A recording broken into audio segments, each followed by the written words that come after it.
국정감사 기간 중에도 저를 포함해서 많은 의원님들이 말씀하셨습니다만 지금 이 코로나 시대 그리고 코로나 이후를 대비해서 가장 우리 교육 당국이 중점적으로 좀 추진해야 할 사업이 원격 교육 환경 시스템을 정비하는 일이라고 생각합니다. 그리고 또 하나가 지금 이 소득 격차에 따라 학력 격차가 커지고 있는 문제, 그리고 그 기초학력 미달 학생이 점점 늘고 있는 문제, 이 학력 저하 문제를 해결하는 게 또 하나의 가장 또 중요한 시급한 현안이라고 생각하고, 저는 근데 이 두 가지가 원격 교육과 학력 저하 문제를 같이 해결해 나갈 수 있다고 생각하고, 지금 오히려 이 위기가 우리 교육이 질적인 그런 변화, 혁명을 하는 아주 중요한 기회가 될 수 있다고 생각을 합니다. 그런 차원에서 제가 말씀을 좀 드리고 싶은 게 온라인 교과서 만드는 사업인데요. 지금 학생용 태블릿 PC를 이제 내년부터 이제 보급하겠다고 하시는데, 이게 보니까 뭐 한 400교 대상으로 8만 대 정도, 총 128억 예산이 지금 잡혀 있습니다. 근데 지금 이거 아직 이런 이 태블릿 PC에다가 어떤 컨텐츠를 담아서 학생들에게 전달할 것인지 이런 내용이 없습니다. 그냥 이북 좀 담아가지고 뭐 저소득층 학생들한테 준다. 그냥 깡통 디바이스 그 줘봐야 의미가 없습니다. 우리가 쓰는 스마트폰에 그냥 전화하고 사진만 찍는다면 이렇게 비싼 장비를 쓸 필요가 없겠죠. 이 안에 여러 가지 어플리케이션을 작동해서 활용할 수 있는 다양한 컨텐츠가 있기 때문에 이런 스마트폰을 쓰는 건데, 지금 아직 이 태블릿 PC에 담을 소프트웨어가 교육용 소프트웨어가 준비되지 않았는데 이 사업을 하는 건 저는 좀 시기상조라고 생각을 하고요. 또 그리고 또 하나가 EBS에서 이제 또 그 358억을 해가지고 뭐 유아, 학부모, 초등, 중학, 고교 해가지고 또 교과서를 만들어 가는데, 이것도 좀 종합적으로 검토할 필요가 있다. 같이 장비, 하드웨어, 소프트웨어를 같이 좀 준비할 필요가 있겠다 생각이 듭니다. 그 디지털 교과라고 그래 교과서인데 말만 디지털 교과서고 그냥 그 종이책을 그 이북으로 바꾼 형태 이 정도만 가서는 안 되고 거기에 영상이 있어야 되고, 또 그렇게 단순하게 시각적으로 보는 것뿐만이 아니라 학생들이 이 컨텐츠를 통해서 그 학생들의 그 학습 경험이, 그리고 선생님들의 그 학습 그 교수 경험, 그러니까 학습을 학생들이 가르치는 지도하는 경험이 하나의 데이터로 모일 수 있는 그런 이 새로운 플랫폼, 그 어떻게 보면 뭐 한국형 에듀 플랫폼을 만들어야 되는 겁니다. 근데 이게 각각 그 종합적으로 이렇게 준비가 되어 있지 않은 상태에서 그냥 저소득층한테 뭐 장비 좀 주고 디바이스 좀 주고 그냥 급하게 이북 좀 만들고 이렇게 가서는 안 되고요. 우리는 근데 다행히도 세계 최고 수준의 그 ICT 기업들이 있고 또 세계 최고 수준의 교육열이 있습니다.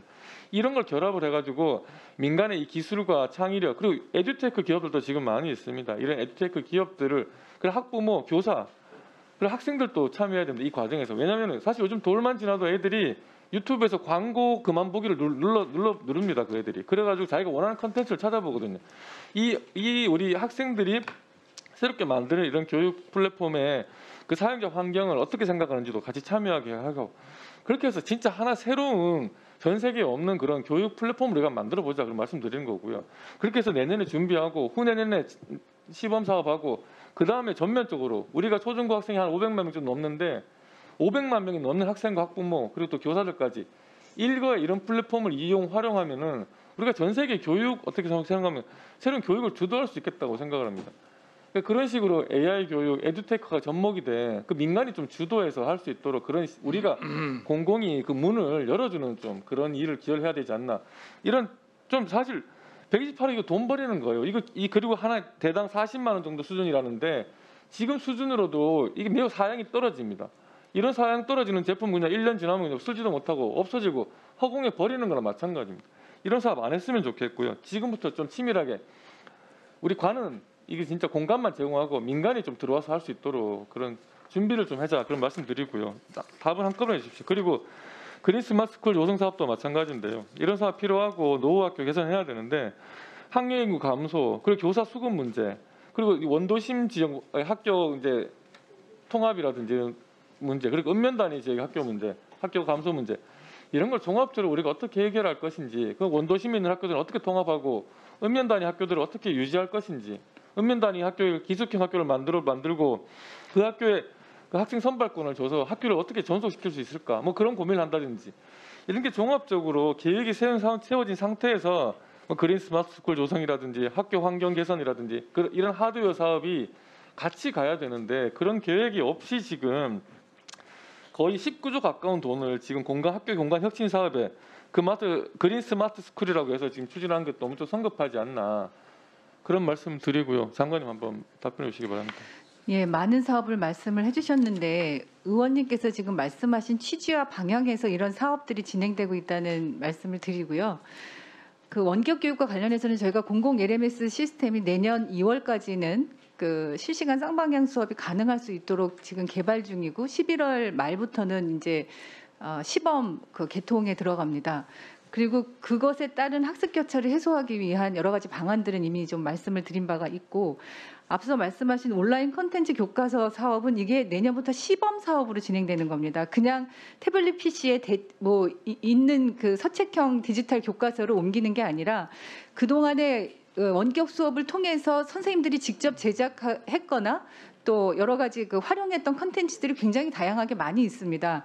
이 태블릿 PC를 가지고 수업을 하는 것은 그냥 서책형 교과서로 수업을 하는 것과는 달리 다양한 콘텐츠들을 활용해서 아이들과 학교급 단위에 맞게끔 교사가 전문성을 갖고 수업을 할 수 있도록 어떻게 보면 만들어가는 교과서라고도 할 수 있는데요. 그런 것들을 시범 사업으로 해서 안착할 수 있게 하고 확대할 수 있도록 해보자는 그 시범 사업의 뜻으로 내년 예산이 편성이 됐다는 말씀을 드리고요. 하나 한 말씀 거기서 디지털 교과서 부분에서 진짜 중요한 게 학생들이 이 지금 교과목 각 교과목별 그 각 단원별 그런 내용들을 얼마나 이해하고 있는지 반드시 이 학생들이 이해하고 있는 수준이 얼마 정도 이런 게 확인이 돼야 된다 거기서.